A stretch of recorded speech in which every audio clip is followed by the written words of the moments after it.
Olá, pessoal do nono ano, do Integral Colégio de Curso de Araruna. Vamos aí para mais uma aula de História, tá certo?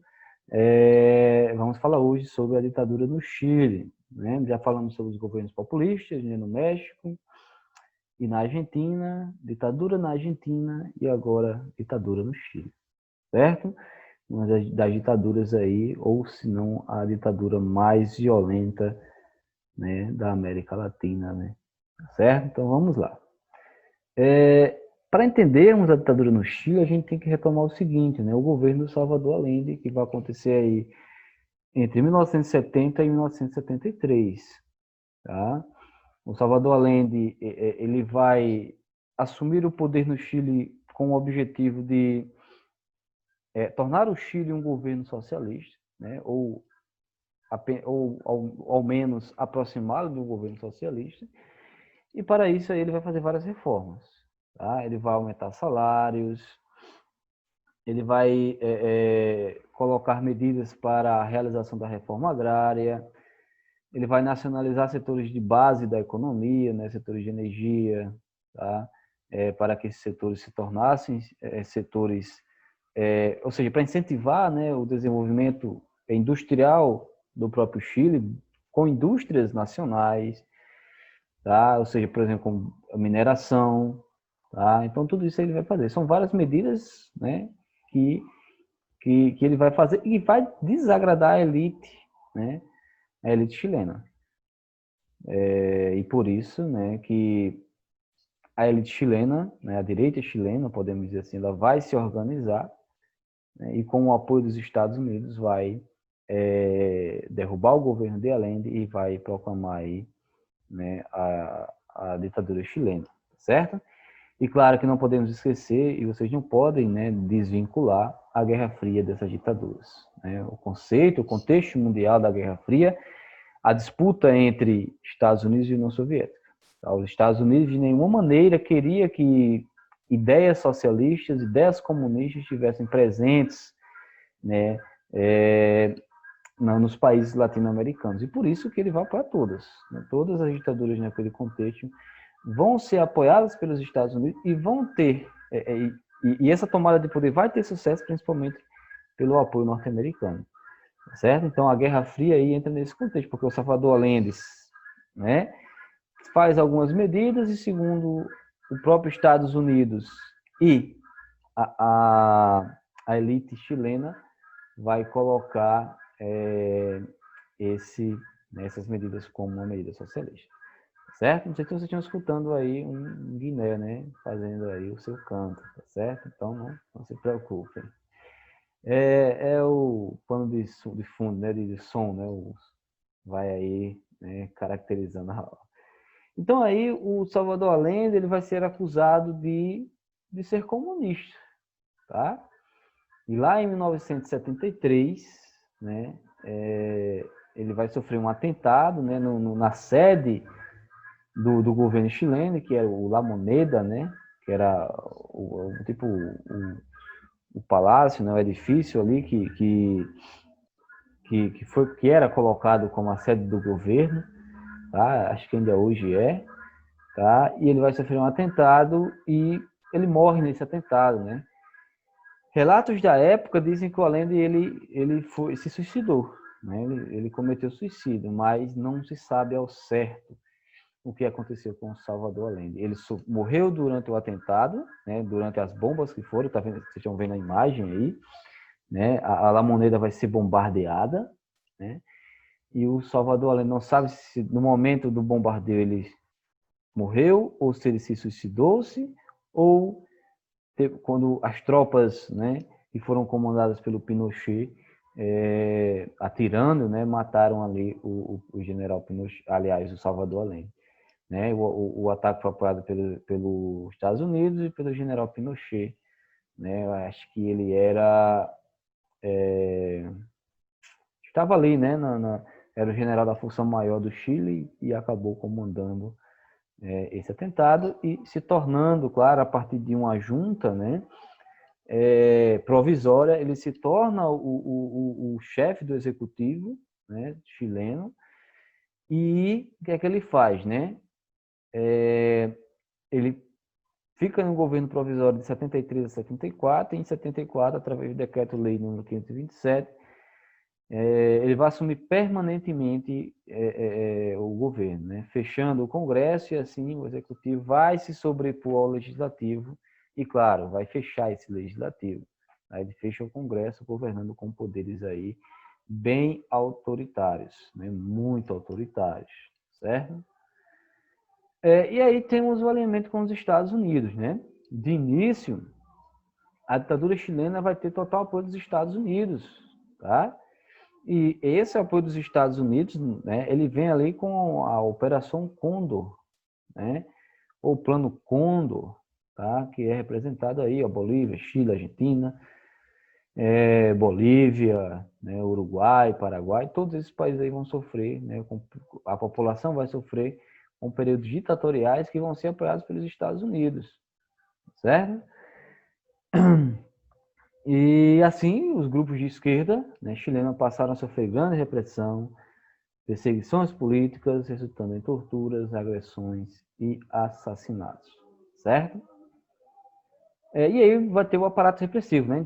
Assim como também foi no Brasil, como foi na Argentina, vai ter um aparato repressivo, vai ter uma organização desse aparato repressivo. Tá? Não vai ser algo feito assim ao acaso. Eu vou pegar esse rapaz aqui, ou essa mulher, essa moça que está falando do mal do meu governo, que está cometendo atos ilícitos, segundo as regras e normas da ditadura, e eu vou pegar e vou torturar. Não. Assim como a gente pode pensar também, por exemplo, no nazismo, né, na organização dos campos de extermínio, de concentração, das torturas que existiram lá no nazismo, que foi algo organizado, que foi algo planejado, assim também como foi no Chile, na Argentina, no Brasil. Foi algo que vai ser pensado, arquitetado, e a partir daí vai ser colocado em prática, certo? E aí foram mais de 40 mil vítimas, né, no Chile. Foi a ditadura que mais teve vítimas. Aí você coloca, claro, torturados, presos, sequestrados, assassinados, desaparecidos. Vai chegar assim, a um total aí de 40 mil pessoas. É muita coisa, certo? Vários locais vão ser utilizados como local para prisioneiros, inclusive o Estádio Nacional do Chile, né, o Estádio Nacional de Santiago. E claro, vai ter também no sul do Chile também vai ter, vai ser organizadas, principalmente na comunidade de Dignidade, que era chefiada aí pelo pastor Paul Schneider, né? Esse Paul Schneider, ele era ex-membro do partido nazista, inclusive ele é um pastor, vai presidir essa comunidade. E essa comunidade, dentro do período que ele presidia, né, essa comunidade, ele foi acusado muitas vezes de abusos sexuais de crianças, né? Ou seja, e aí o governo chileno vai se utilizar dessa comunidade para prender pessoas, aprisionar pessoas, torturar pessoas e assassinar pessoas. Então, o governo vai se utilizar de locais que já foram construídos, que já estavam ali, para colocá-los aí como formas, né, do aparato repressivo. Essa colônia ela foi chefiada pela DINA, né, Direção de Inteligência Nacional, né, e a DINA ali vai comandar aí, né, não só a comunidade, também mais outros locais, certo? Foram mais, para vocês terem uma ideia, foram mais de 3 mil mortos. Olha só como essa ditadura no Chile ela foi violenta, muito violenta. Não que outras não foram, mas ela foi muito letal, né? 3 mil mortos e mais de 3 mil mulheres estupradas, né? Não foi só violenta, né, no sentido de matar as pessoas, mas também na forma que torturavam, tá?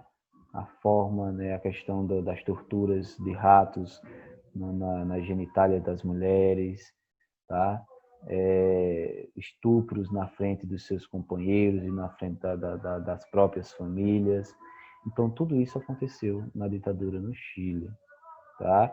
Estupros pelos oficiais, né? e tudo isso aí sendo, né, feito, né?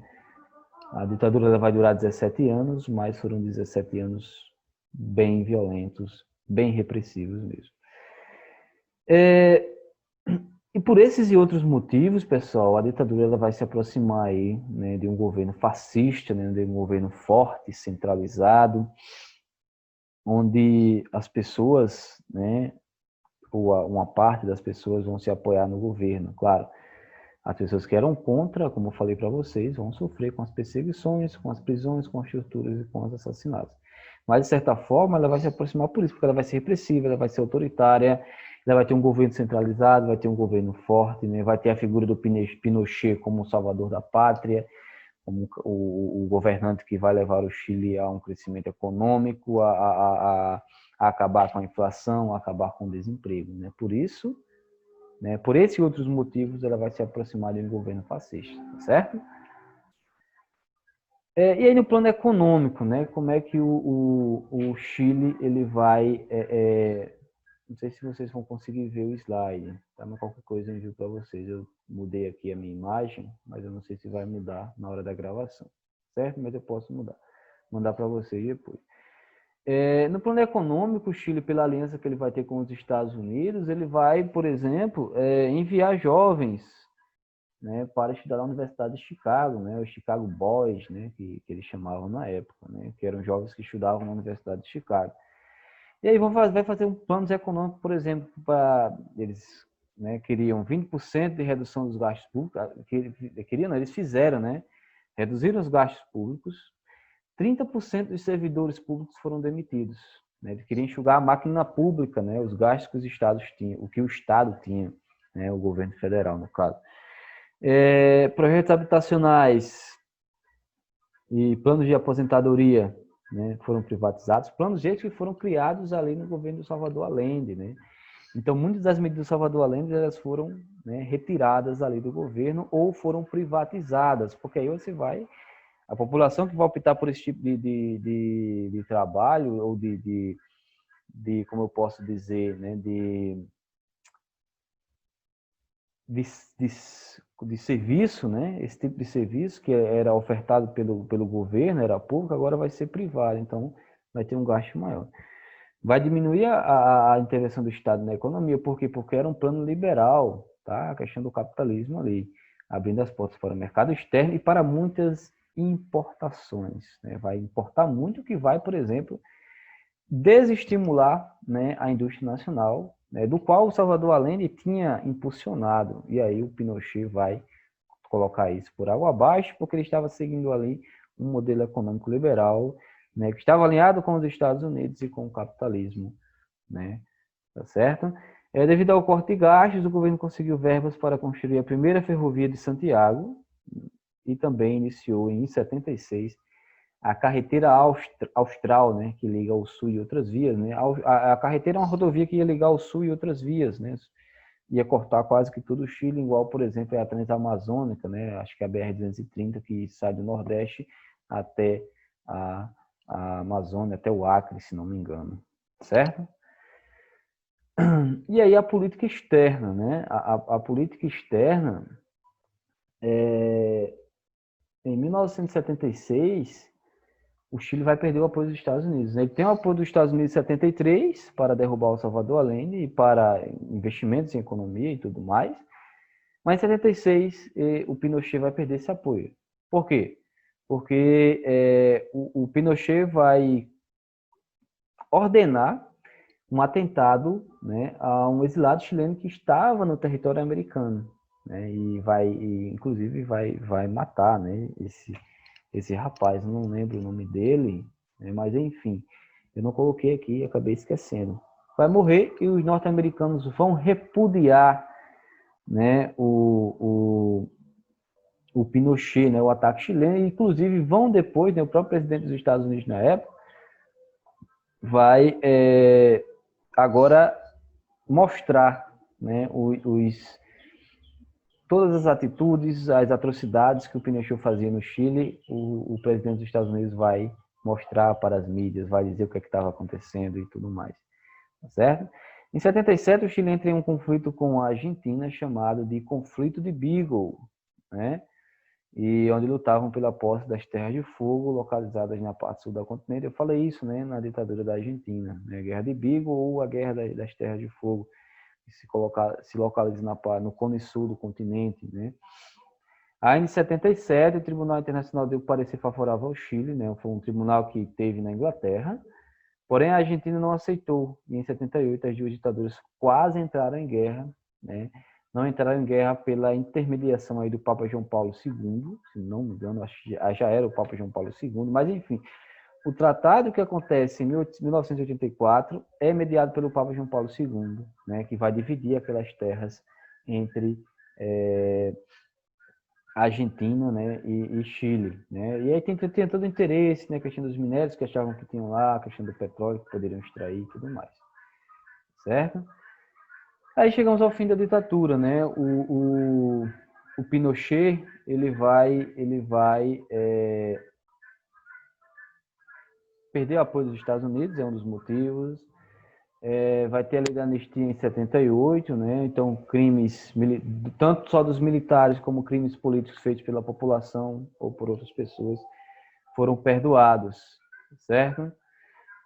Só que aí em 80, né? Olha como é contraditório. Ele vai aprovar uma Constituição que vai lhe dar ainda mais legitimidade no seu governo e vai dar ainda mais poderes, tá certo? Então tudo isso aí como é contraditório, né? Ele vai ter a lei da anistia, vai perdoar, e essa própria lei da anistia também é contraditória, porque ela vai perdoar os crimes políticos da população, como também dos militares. Então, aqueles militares e o próprio Pinochet que fizeram torturas, assassinaram pessoas, sumiram com pessoas, foram perdoados.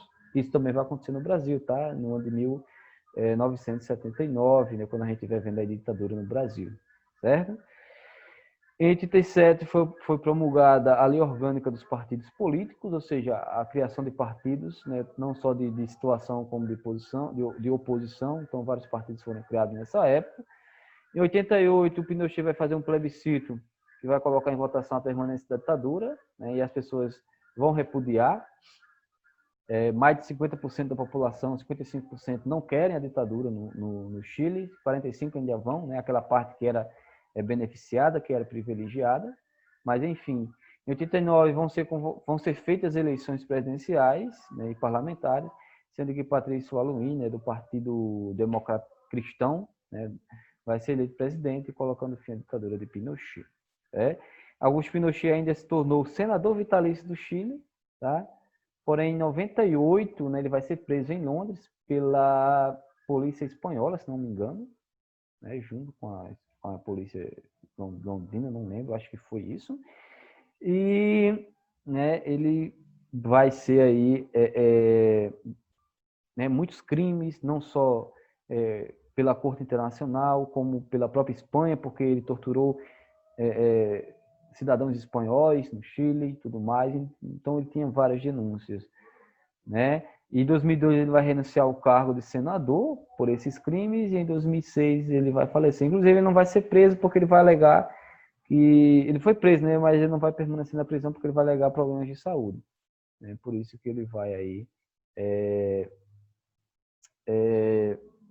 morrer, acho que em casa, né? Prisão domiciliar e tudo mais. Enfim, ele morreu, acho que foi um ataque fulminante, infarto, uma coisa assim. Então é isso, né? Espero que vocês tenham entendido. Qualquer dúvida, vocês anotem, né? Anotem logo para não esquecer, para depois perguntar na próxima aula ou perguntar no chat, tá certo? Então, até a próxima aula. Tenha uma ótima tarde e até mais.